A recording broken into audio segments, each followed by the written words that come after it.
রাসূল সাল্লাল্লাহু আলাইহি সাল্লাম গরুর মাংস খেয়েছেন কিনা এ ব্যাপারে বেশ বিতর্ক চলছে। তিনি কি গরুর মাংস খেয়েছেন? আমাদের দেশে সচরাচর দেখা যায় মৃত ব্যক্তিকে গোসল দেওয়ার পর গোসল দেওয়ার স্থানে ৪১ দিন পর্যন্ত কাউকে যেতে মানা করা হয়। সেখানে সন্ধ্যাবেলা ৪১ দিন পর্যন্ত আগরবাতি বা মোমবাতি জ্বালানো হয়। এটা কি শরীয়ত সম্মত? অবাধ্য সন্তানকে বাধ্য করার কোনো উপায় আছে কি? মেয়েদের সুন্নতি পোশাক কোনটি? শাড়ি পরা কি নাজায়েজ? নামাজরত অবস্থায় প্রস্রাবের ফোঁটা বের হলে কি করণীয়? রাতের বেলা আয়না দেখা অনেক অমঙ্গলজনক মনে করে, কিছু বলুন। মৃত ব্যক্তির ব্যবহার করা ফোন দিয়ে যদি স্ত্রী কোরআন শরীফ পড়েন, রেকর্ড করা কোরআন শুনেন এবং ইসলামিক ভিডিও দেখেন, এতে কি তার মৃত স্বামীর সওয়াব হবে? তদ্রূপ যদি গান বা অন্যান্য ভিডিও দেখা হয়, এতে কি মৃতের গুনাহ হবে? কারো গায়ে জিন ঢুকলে বা থাকলে কিভাবে বুঝতে পারবো?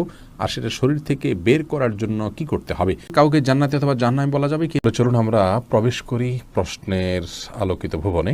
নিয়ামত খান জানতে চেয়েছেন, কাউকে জান্নাতি অথবা জাহান্নামী বলা যাবে কি না? কোনো মানুষকে নির্দিষ্ট করে জান্নাতি বা জাহান্নামী বলার কোনো সুযোগ নেই। কে জান্নাতি কি জাহান্নামী এটা একমাত্র আল্লাহ তাআলা ভালো জানেন। যিনি এই মুহূর্তে জাহান্নামী মনে হচ্ছে, তিনি মৃত্যুর আগে জান্নাতি হয়ে যেতে পারেন। অতএব আমি কাউকে জান্নাতি বা জাহান্নামী বলে ফিক্সড করার সুযোগ আমাদের নেই।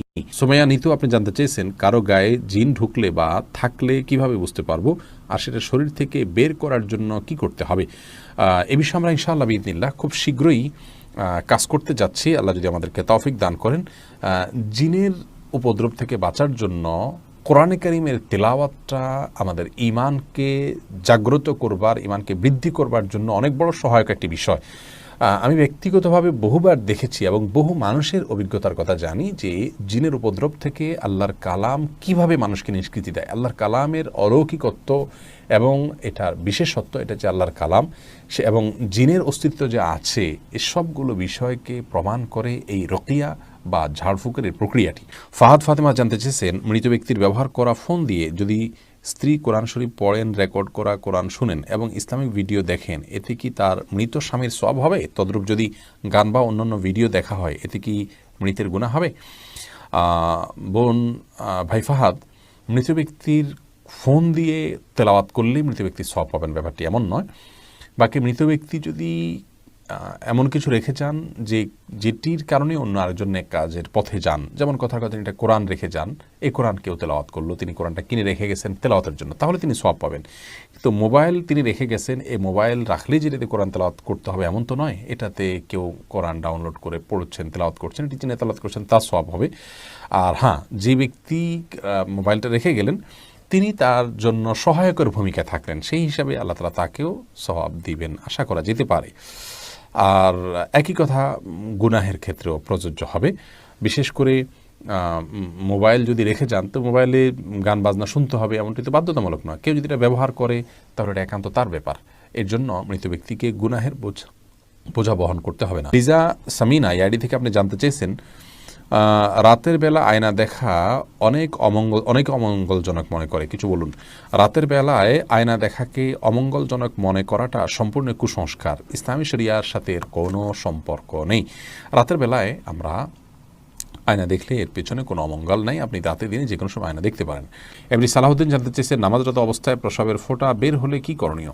নামাজরত অবস্থায় যদি পেশাবের ফোঁটা বের হয়, তাহলে সেদিন নামাজ ছেড়ে দিতে হবে এবং কাপড় লাগিয়ে সে অংশ ধুয়ে ফেলতে হবে এবং নাপাক দূর করে টিস্যু ইত্যাদি দিয়ে পানি দিয়ে তারপরে উজু করে তাকে নামাজ পড়তে হবে। আর যদি এটা তার অনবরত বের হতে থাকে এবং 4 রাকাত নামাজের মধ্যে 4 রাকাত নামাজ পড়তে যে পরিমাণ সময় লাগে, ধরুন 8-10 মিনিট, এই সময়টুকুও তিনি ফ্রি হন না বা মুক্ত থাকেন না, এর মধ্যেও তার পেশাব এসে পড়ে তার ইচ্ছায় অনিচ্ছায়, এরকম যদি হয়, তাহলে সেক্ষেত্রে তার জন্য ওই অবস্থায় সালাত চালিয়ে যাওয়া জায়েজ আছে, কারণ তার পুরো সালাতের ওয়াক্ত জুড়ে কয়েক ঘন্টা জুড়েই অনবরত আসতে থাকে। আর যদি এরকম না হয়, শুধু ওই সালাতের মধ্যে এসছে, তাহলে তার সালাত ছেড়ে সেটিকে পরিচ্ছন্ন করে এসে সালাত আদায় করতে হবে। জান্নাতি আইডি থেকে আপনি জানতেছেন, মেয়েদের সুন্নতি পোশাক কোনটি? শাড়ি পরা কি নাজায়েজ?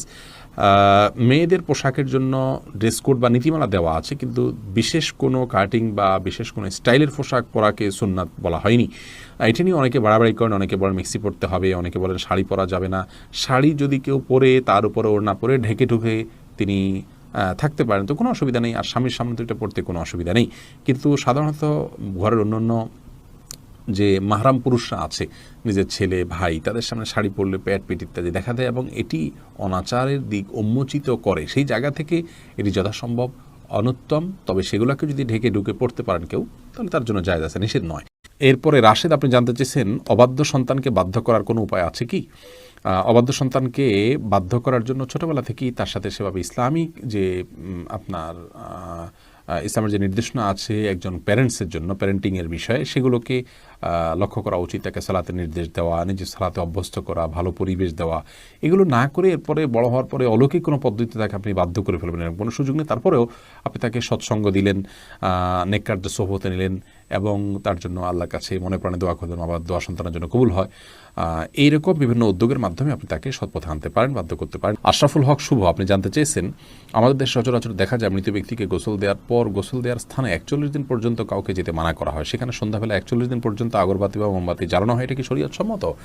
কোনো জায়গায় মৃত ব্যক্তিকে গোসল দেওয়া হলে সেখানে এই প্রথাটি আমাদের সমাজে অনেক ক্ষেত্রেই প্রচলিত আছে যে আগরবাতি বা মোমবাতি ইত্যাদি সেখানে আপনার জ্বালানো হয় এবং সন্ধ্যাবেলা 41 দিন পর্যন্ত এই কাজটি করা হয়। কেউ সেখানে যেতে চাইলে নিষেধ করা হয়। এটি সম্পূর্ণ কুসংস্কার এবং এ ধরনের বিশ্বাসগুলো শিরকি বিশ্বাস, কুসংস্কারচ্ছন্ন বিশ্বাস। এর বেশিরভাগই এসছে হিন্দু সমাজ থেকে। একজন মুসলমানের এই সমস্ত কুসংস্কারকে বর্জন করা উচিত। যেখানে গোসল দেওয়া হবে সে জায়গার বিশেষ কোনো বিধান নাই, সেটা অন্য 10টা জায়গার মতোই একটি জায়গা।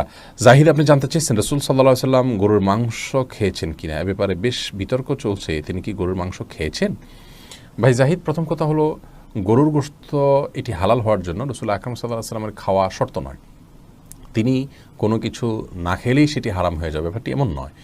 আল্লাহ রাব্বুল আলামিন কোরআনে হাকিমের একাধিক আয়াতে গরুর গোশত হালাল হওয়ার বিষয় ইঙ্গিত দিয়েছেন।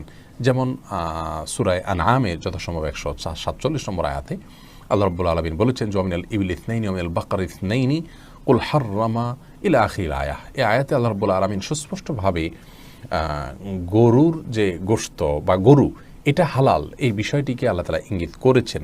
গরুর যে আপনার জাকাত কালেকশনের নির্দেশ আল্লাহ তাআলা দিয়েছেন সেটি কেন, যদি সেটি হারামই হয় তার গোশত। এক্ষেত্রে একটি হাদিসের কথা আমরা অনেকে শুনে থাকি এবং বিভিন্ন হাদিসের কিতাবে একটা হাদিস বর্ণিত হয়েছে যে গরুর গোশতের মধ্যে রোগ আছে, ফি লাহমিহি দা ওয়া ফি লাবানিহি দাওয়া। গরুর দুধের মধ্যে শেফা বা আরোগ্য রয়েছে কিন্তু গোশতের মধ্যে অসুস্থতা রয়েছে, এরকম একটি হাদিস পাওয়া যায়। এই হাদিসকে মুহাদ্দিসদের অনেকে সহিহ বলেছেন, আলবানী রাহিমাহুল্লাহ সহিহ বলেছেন, কিন্তু অনেক মুহাদ্দিসিন ইকরাম এটিকে দাঈফ মুনকার বলেছেন। শেখ ইবনে উসাইমিন রাহিমাহুল্লাহকে এক প্রশ্ন করার তিনি এটাকে জাল বলেছেন, যে এটা মাকজুব, নবী করিম সাল্লাল্লাহু আলাইহি ওয়াসাল্লামের প্রতি এটা মিথ্যাচারের শামিল। যা কারণ হলো যে আল্লাহ রাব্বুল আলামিন যে পশুকে হালাল করেছেন আমাদের জন্য কোরআনে কারিমে বিভিন্ন আয়াতে তার ইঙ্গিত পাওয়া যায় এবং যাকাত যে নিতে বলা হয়েছে গরুর, সেটি গরুর তো এটা বাহন হিসেবে আল্লাহ তাআলা রাখেননি। অতএব এটি যদি খাওয়া হারাম হতো তাহলে আল্লাহ রাব্বুল আলামিন সেটিকে আমাদের জন্য যাকাত যোগ্য সম্পদের মধ্যে গণ্য করতেন না এবং কোরআনে কারিমে আয়াতে সেই ইঙ্গিত আল্লাহ তাআলা দিতেন না। অতএব এখান থেকে বোঝা যায় যে একটা অনুপকারী জিনিসকে আল্লাহ তাআলা আমাদের জন্য হারাম করতেন না। তো যাই হোক, গরুর গোশত খাওয়া হালাল, এতে পৃথিবীর কোনো আলেমের দ্বিমত আছে বলে আমাদের জানা নেই, সবাই একমত। হ্যাঁ, এই হাদিসকে যারা সহিহ বলেন সে সমস্ত ওলামায়ে কেরাম আবার এটা ব্যাখ্যাও করেন যে আসলে এর মাধ্যমে নবী সাল্লাল্লাহু আলাইহি ওয়াসাল্লামের উদ্দেশ্য ছিল যে হেজাজ বা খুব বেশি গরমের এলাকায় গরুর গোশতটা মানুষের শরীরের সাথে খুব একটা যায় না, সেই জন্য সেখানের জন্য তিনি এটি বলেছেন। এটা সাধারণ বা স্বাভাবিকভাবে সব জায়গার জন্য সকলের জন্য বলেননি, এরকম একটা ব্যাখ্যা অনেক ওলামায়ে কেরাম করে থাকেন।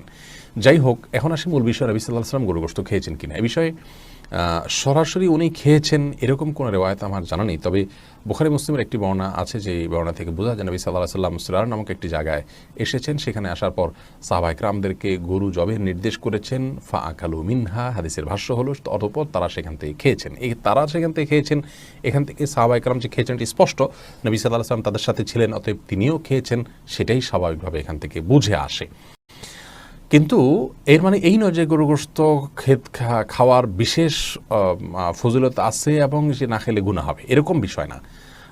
নবী সাল্লাল্লাহু আলাইহি সাল্লাম এবং সাহাবা একরাম গরু জবে করেছেন, বিশেষ করে নবী সাল্লাল্লাহু আলাইহি সাল্লাম গরু জবে করেছেন আপনার হজে কিংবা কোরবানিতে, এরকম বিভিন্ন বর্ণনা পাওয়া যায়।